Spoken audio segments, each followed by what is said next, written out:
아멘. 오늘은 예수님 한 분이면 충분합니다. 이런 제목으로 하나님 말씀 저와 여러분 함께 나누고자 합니다.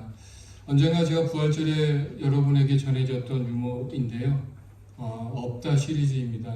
기억하시는 분 계시겠지만 다시 한번 말씀드리겠습니다. 10대는 철이 없다. 20대는 답이 없다.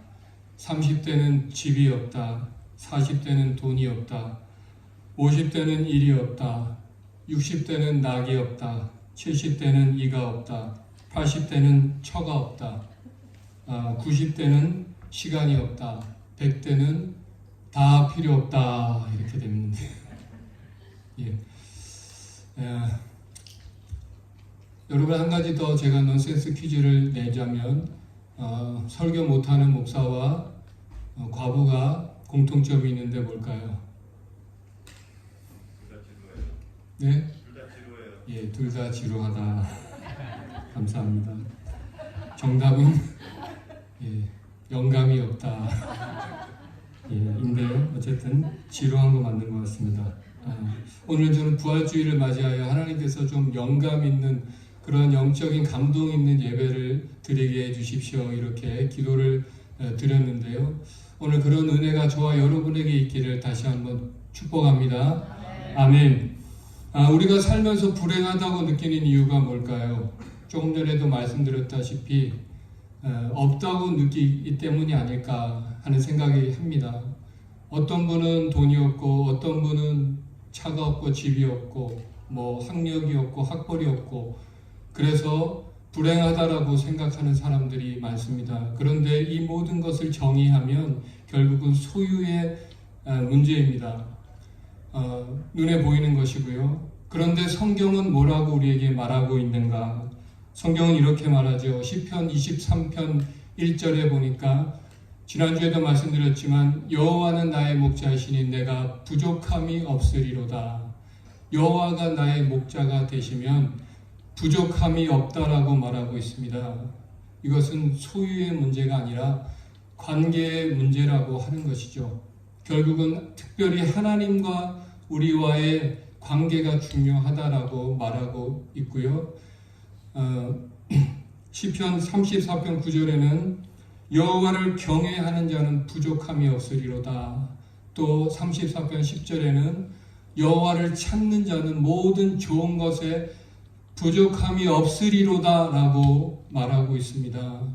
여호와를 찾는 자, 여호와를 경외하는 자, 여호와를 찾는 자, 여호와가 목자가 되시는 자, 소유를 추구하는 자는 결코 소유로 그 만족함을 얻을 수 없는 것이고요.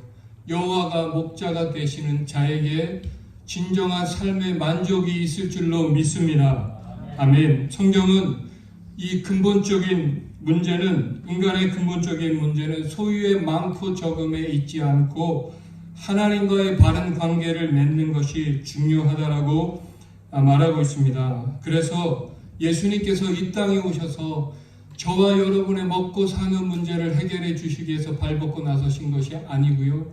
사회적인 문제를 해결해 주기 위해서 정치적인 메시아로 오신 것이 아니라 예수님이 이 땅에 오신 우선순위는 바로 저와 여러분의 죄의 문제를 해결해 주시고 또 하나님과의 관계를 회복하는 문제를 위해서 오셨다라는 사실입니다. 모든 좋은 것이 그러므로 예수 안에 있습니다. 모든 가장 좋은 복이 바로 예수 그리스도 그분이라는 것입니다. 그래서 모든 복이 그분을 통해서 우리에게 주어지는 것이죠. 구약은 그림자고 신약은 실체라는 말씀을 드렸죠. 구약의 아브라함을 통해서 주시려고 했던 그 복이 결국 신약의 예수 그리스도 그분을 통해서 우리에게 주신다라는 것입니다. 그래서 우리가 예수님 안에 있다면 그것이 복이요. 오늘 말씀 제목처럼 예수님 한 분이면 충분합니다라고 고백할 수 있는 것입니다. 그래서 오늘 여러분이 무엇에 이끌림받고 살고 있는가?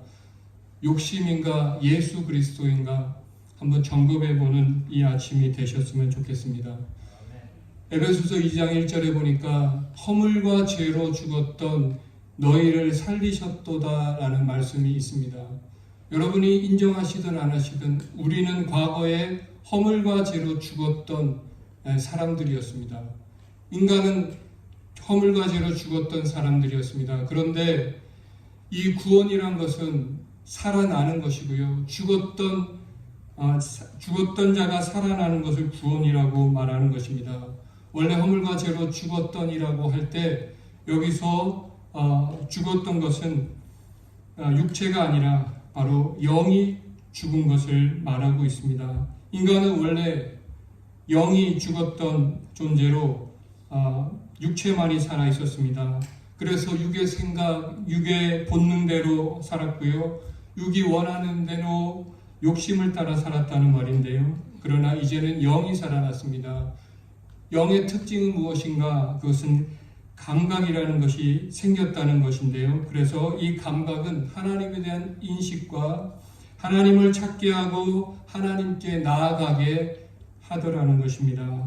전에는 이 영이 죽어서 하나님이 계신 줄도 알지 못했고, 그래서 자연히 하나님을 찾지 않았고 하나님께 나아가지 않았지만, 이제는 영이 살아나서 하나님께 대한 감각이 생기고 하나님을 찾고 하나님께 나아가서 예배를 드리게 되었다는 것입니다. 그래서 예배를 드리는 자가 복이 있는 줄로 믿습니다. 하나님이 살아계시다, 하나님이 함께 하신다는 것을 비로소 인식하게 되었다라는 사실입니다. 마르틴 루터 하이데거라는 독일의 철학자는 이런 말을 했습니다. 타락의 결과 존재자에 대해서 망각하게 되었다.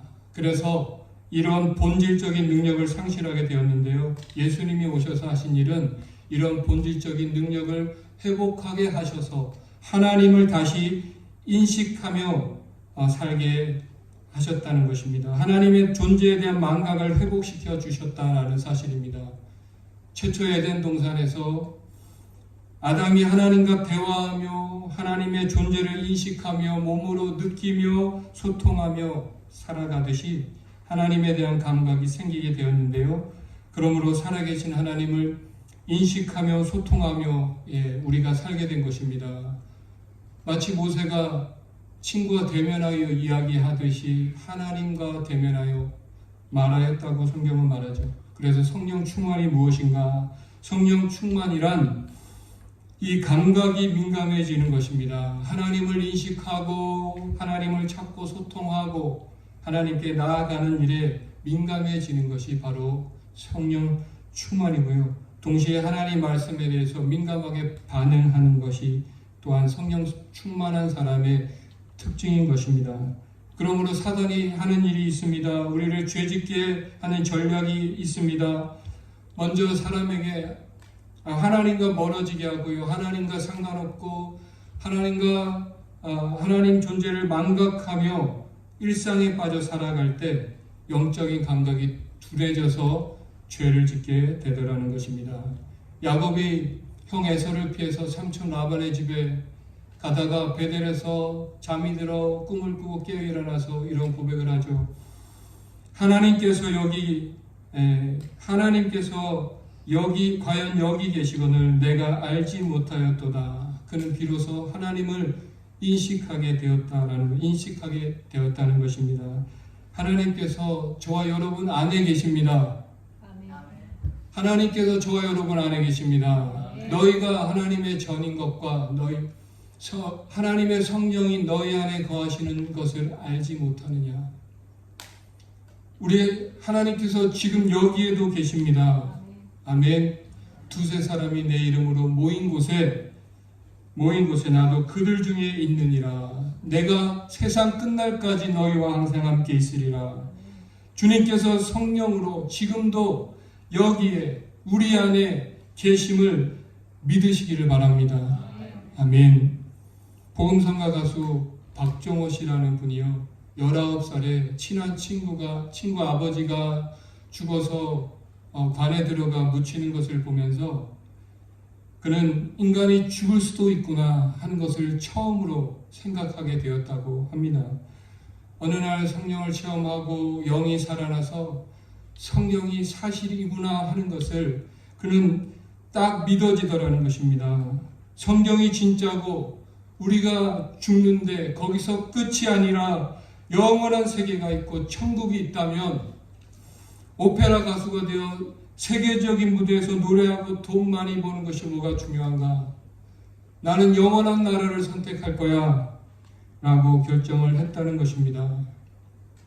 또 한 가지 중요한 것은요, 우리 안에 영이 살아났다고 육이 죽은 것이 아니라 육이 살아있다는 것입니다. 영이 살았다는 것은 육이 죽었다는 것을 말하는 것이 아니라 원래 육이 살아있는 상태에서 그냥 영만 살아났기 때문에 어떤 현상이 일어납니까? 영의 감각이 생겨서 하나님을 인식하고 하나님을 기쁘시게 하는 일이 무엇인지를 알지만, 그러나 여전히 우리에게 육의 생각대로 살아가고자 하는 마음이 있어서 우리 안에 있어서 영의 생각대로 살아가는 것을 방해한다는 것입니다. 왜 그렇습니까? 우리가 지금까지 그렇게 살았으니까 습관대로 사는 거죠. 육이 또 옛사람이 하는 일입니다. 그래서 사도 바울이 이런 고백합니다. 로마서 7장 22절에서 24절의 말씀에 보니까요, 같이 한번 읽겠습니다. 내 속사람으로는 하나님의 법을 즐거워하되 내 지체 속에서 한 다른 법이 내 마음의 법과 싸워 내 지체 속에 있는 죄의 법으로 나를 사로잡는 것을 보는도다. 오호라, 나는 공고한 사람이로다. 이 사망의 몸에서 누가 나를 건져내랴. 아멘. 그러므로 이제 우리는 영이 살아난 구원받은 사람이라면 하나님이 우리와 함께 하시고, 또 그래서 영의 생각으로 육의 생각을 이기며 정말 하나님을 기쁘시게 하는 삶을 살아가시는 그런 저와 여러분 되시기를 축복합니다. 아멘. 오늘 우리는 부활주일 예배를 드리고 있습니다. 몇 년 전에는 코로나로 인해서 일상이 기적이라는 말을 참 많이 했었는데요. 그리고 시간이 지나가면서 코로나가 그야말로 일상이 되어버린 그러한 삶을 살 때 부활절 예배조차도 온라인으로 드려야 되는 그런 상황이 있었습니다. 그런데 그런 시절을 겪으면서 느끼게 되는 것은 이 부활의 영광과 기쁨을 누리는 것을 싫어하는 존재가 있구나 하는 생각이 들었습니다. 왜 그럴까요? 이 사단이 패배한 수치의 날이기 때문에 이 날을 싫어한다는 것입니다. 그러므로 이럴 때일수록 우리는 부활의 승리와 영광을 누리며 또 능력으로 살아가는 그러한 삶이 얼마나 중요한지를 생각해야 합니다. 사실 우리는 일상생활 가운데 부활을 체험하며 살아가고 있습니다. 어떻게 해요? 로마서 1장 20절 말씀 보니까요, 창세로부터 그의 보이지 아니하는 것들 곧 그의 영원하신 능력과 신성이 그가 만드신 모든 만물에 분명히 보여 알려졌나니 그러므로 그들이 핑계하지 못할지니라. 저는 자다가 깨어났을 때 이런 생각합니다. 잘 때는 정말 죽는 것처럼 잠이 드는데 아침이 되면 잠에서 깨어납니다. 그래서인지 성경은 죽는 것을 잔다고 많이 표현하죠. 너희가 자다가 깰 때가 되었다니 무덤 속에서 그의 음성을 들을 때가 오나니. 나사로가 죽었을 때 예수님이 말씀하셨죠. 내 친구 나사로가 잠들었다. 깨우러 가자. 회당장 야이로의 딸이 죽었을 때도 잔다라고 예수님 말씀하셨습니다. 우리는 날마다 잠이 듭니다. 그런데 우리가 다시 깰 것을 믿지 않는다면 누가 마음 놓고 잠을 자겠습니까? 아침에 일어날 것을 확신하니까 우리가 잠을 자는 거죠. 다시 일어날 것을 확신한다면 죽음도 두려움이 되지 못한다는 것입니다. 그러므로 우리는 날마다 이 부활을 체험하며 살고 있는 것이죠. 어떤 사람이 부활합니까? 부활하려면 반드시 죽어야 합니다. 죽어야 부활할 수 있습니다. 요한복음 12장 24절에 보니까요, 내가 진실로 진실로 너희에게 이르노니 한 알의 밀이 땅에 떨어져 죽지 아니하면 한 알 그대로 있고 죽으면 많은 열매를 맺느니라. 죽으면 많은 열매를 맺느니라. 놀라운 자연의 원리인데요. 죽어야 산다는 것입니다. 씨를 보면서도 우리는 영적인 원리를 발견하는 것입니다. 다시 한번 우리는 부활을 이 자연의 원리를 통해서 깨달을 수가 있는 것이죠. 지난주까지 우리는 고단 주간을 보냈고요. 아침 9시에 금요일 특별히 9시에 예수님 못 박히셔서 6시간 만에 3시에 십자가에서 다 이루었다라고 말씀하시고 돌아가셨습니다. 만약 예수님의 고난이 십자가의 죽음으로 끝이었다면 그저 안타까운 한 유대 청년의 죽음에 불과했을 것입니다. 왜 그렇습니까? 실제로 많은 사람이 십자가에서 죽었죠. 이스라엘 백성이 로마의 이스라엘 나라가 통치를 받을 때 무려 2만 명이 십자가에서 죽임을 당했습니다. 그러나 예수님의 죽음이 특별하신 이유는 예수님은 죽으셨고 다시 살아나셨습니다. 할렐루야. 그래서 예수님은 이 땅에서 하나님의 아들이심을 증명해 보이셨다는 것입니다. 이 부활이 없다면 기독교도 없고 다시 사는 것도 없고요. 또 바울이 말한 것처럼 이 모든 사람들 중에 가장 불쌍한 자가 되는 것입니다. 하나님께서 예수님을 보내셔서 우리 하시려고 하신 일이 무엇이었습니까? 오늘 본문 요한복음 3장 16절 말씀 같이 한번 외워볼까요? 하나님이 세상을 이처럼 사랑하사 독생자를 주셨으니 이는 저를 믿는 자마다 멸망하지 않고 영생을 얻게 하려 하심이라. 하나님께서 이처럼 사랑하셔 우리에게 영생을 주려 하려 하셨다고 말하고 계신 것입니다. 하나님께서 이처럼 사랑하셨다는 이처럼은 무엇을 말하고 있습니까? 그 앞절에도 모세가 뱀을 든 것 같이 인자도 들려야 하리니 십자가에서 들려서 죽으실 만큼 저와 여러분을 사랑하셔서 우리 죄를 사해 주시고 하나님과의 관계를 회복시켜 주시고 영생을 주셨다는 것입니다. 우리가 어떻게 영생을 얻을 수 있습니까? 우리가 다 성경은 죽는다고 말하는데 영생을 얻기 위해서는 죽지만 다시 살아나는 이 부활이 있어야 한다는 거죠. 부활은 다시 사는 것이고 부활은 영생의 시작입니다. 우리가 부활했다는 것은 영원한 생명을 의미하는 것입니다. 지금까지 많은 사람이 죽었다가 살아났죠.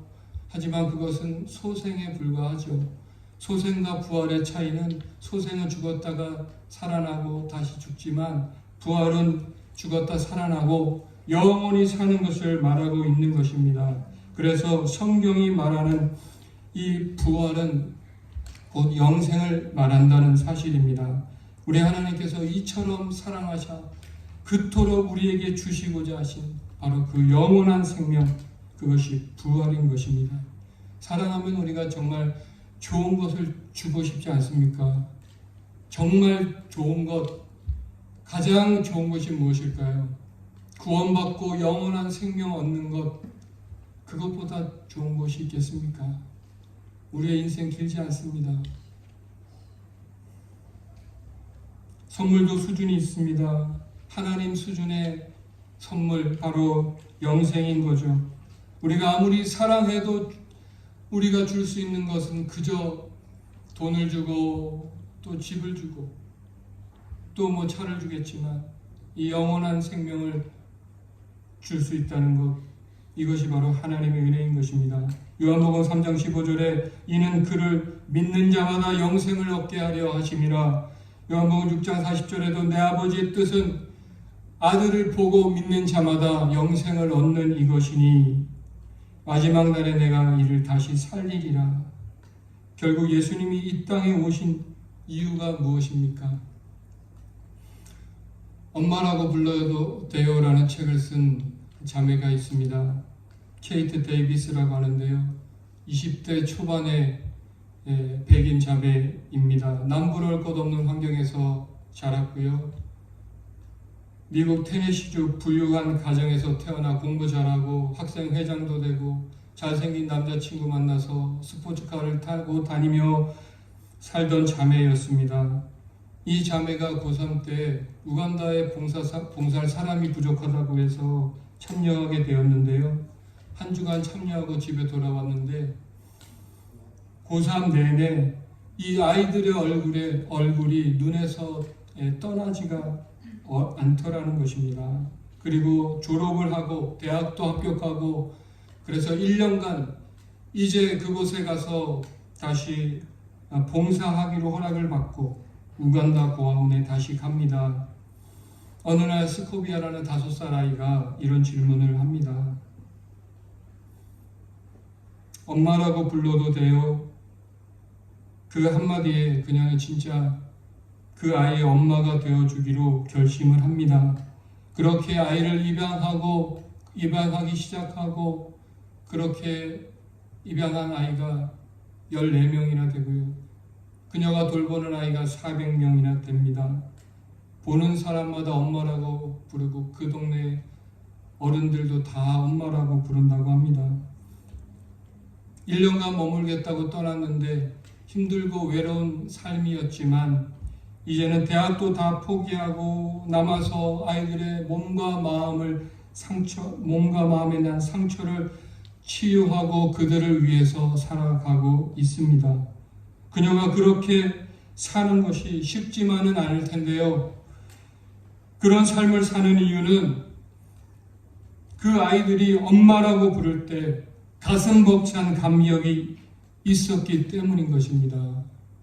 그래서 저도 생각난 성경 말씀이 있었습니다. 스바냐 3장 17절 말씀인데요. 같이 한번 읽겠습니다. 너의 하나님 여호와가 너의 가운데 계시니 그는 구원을 베푸실 전능자시라.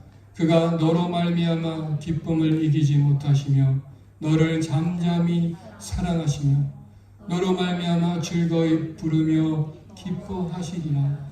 아멘. 우리 하나님께서 저와 여러분을 보실 때 아버지 주님 이 말을 들으셨을 때 우리 하나님의 마음에 정말 가슴 벅찬 그 감격이 있지 않으셨을까 하는 생각을 해보게 됩니다. 오늘 우리가 얻은 이 부활의 은혜는 그냥 공짜로 얻은 것이 아니라 바로 하나님 아버지 그 사랑이 바로 이것을 가능하게 했다라는 것입니다. 오늘 우리는 부활주일 예배를 드리고 있고요. 그럼에도 불구하고 유대인들은요, 유월절을 거룩하게 지키기 위해서, 종교법을 지키기 위해서 예수님의 처형을 서둘러 마치기를 원했습니다. 자신들의 겉으로 보이는 이 거룩한 종교의식을 위해서 불법과 살인죄를 마다하지 않는 저들이었고요. 또한 저와 여러분입니다. 쉽게 예수님을 부인하고 배반하고 그렇게 살아가는 저와 여러분을 위해서 예수님께서 바로 십자가를 지셨다는 것입니다. 로마서 5장 8절 말씀도 읽겠습니다.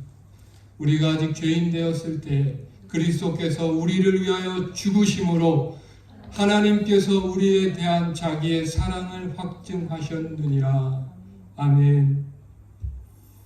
우리가 기억해야 되는 한 가지는요, 인간의 불법과 배신, 그것으로 예수님께서 죽으신 것이 아니라 그것은 또한 하나님께서 준비하신 역전 드라마였다는 것입니다. 죽음은 끝이 아니라 새로운 승리의 시작이었던 것입니다. 어떤 목사님은 예수님의 죽으심을 생명보험에 비유를 합니다. 이 생명보험은 누구를 위해 드는 것입니까? 자기 자신이 아니라 자녀를 위해서. 왜 그렇습니까? 부모가 죽어야 효력이 발생하니까. 마찬가지로 예수님께서 이 땅에 오셔서 죽으셔야만 우리의 죄를 사해 주시고 영원한 생명을 주실 수 있기 때문에 예수님께서 그 십자가를 지셨다라는 사실입니다. 이 부활로 인해서 우리가 받은 것이 무엇입니까? 바로 자유죠. 또 이 형을 다 치루어서야 얻을 수 있는 그 자유, 또 우리에게 죄에서 종노릇하는 자에게 삶에서 자유함을 주셨고 또 우리에게 이제는 그 자유로 종노릇하지 말고 육체의 종노릇하지 말고 사랑으로 섬기면서 살아가라. 오늘 우리에게 이 부활의 은혜를 베풀어 주셨습니다. 이 부활의 능력을 바로 주셨다는 거죠. 예수님의 제자들은요, 이 부활의 능력을 체험하고 담대히 복음을 전하는 이 사람들로 변해 있었고요. 이 부활 신앙을 가진 자마다 죽음을 두려워하지 않고 당당히 능력 있는 삶을 살게 되었다는 것입니다. 결론적으로 로마서 8장 38절 39절 말씀 같이 읽겠습니다. 높음이나 깊음이나 다른 어떤 피조물이라도 우리를 우리 주 그리스도 예수 안에 있는 하나님의 사랑에서 끊을 수 없으리라. 아멘. 38절이 안 나왔네요. 아멘. 38절 집에서 읽어보시기 바라고요. 아쉽지만 우리가 다시 한번 결론을 맺겠습니다. 결코 사망도 죽음도 저와 여러분을 이 하나님의 사랑에서 끊을 수 없다는 것입니다. 사망도 죽음도 끊을 수 없는 이 부활의 능력으로 남은 평생 살아가시기를 주님의 이름으로 축원합니다. 아멘.